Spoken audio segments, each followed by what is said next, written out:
Ah tiens, il a un goût de bouchon. J'ai connu une dame qui était très âgée, très riche et très snob. Régulièrement, elle invitait ma famille et moi, en l'occurrence aussi avec, souvent à aller manger. Et souvent, c'était dans des endroits ultra chers, c'était dans des palaces, des endroits chics et chers, quoi. C'est là que j'ai découvert que j'aimais pas ce genre d'endroit, hein. Je me suis jamais senti à l'aise dans ce genre d'endroit et la bouffe, bah, elle est toute petite et puis moi j'aime bien les trucs gras et bien dégueux, qui dégoulinent et qui débordent de partout. Pour mes 20 ans, elle avait fait quelque chose de super sympa, c'est qu'elle avait accroché des billets de 100 francs à plusieurs branches qui appartenaient à un bouquet qu'elle m'a offert. Bref, bon, elle avait fait faire, hein. C'est pas elle-même qui avait accroché chaque billet. C'est quoi cette toupie? C'est quoi ce truc? Rien à voir avec le reste.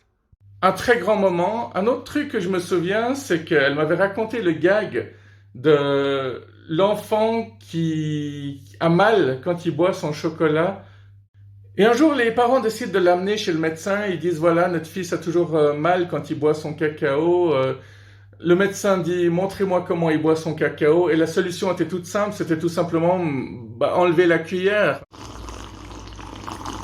Cette personne doit être décédée depuis longtemps maintenant, mais ces trois choses que je viens de vous dire sur elle ne sont pas du tout les trucs que je voulais vous raconter.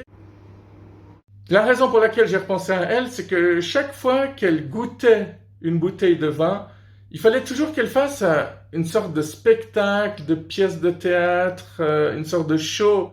Elle faisait son intéressante en faisant son «Oh mon Dieu, il a un goût de bouchon, oh c'est atroce, oh mais changez-moi ça, mais virez-moi ce vin». Et elle faisait ça à chaque fois qu'on allait dans un restaurant et qu'elle goûtait le premier vin.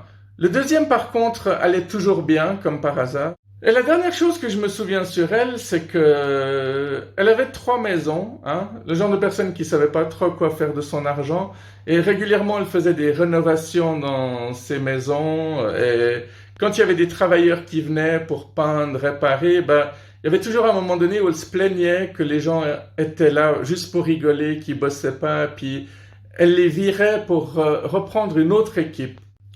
En gros, c'est un peu comme si elle devait toujours se plaindre de la première chose, par contre, toujours accepter la deuxième. Je sais pas si vous voyez ce que je veux dire, mais voilà. Bon week-end, à bientôt.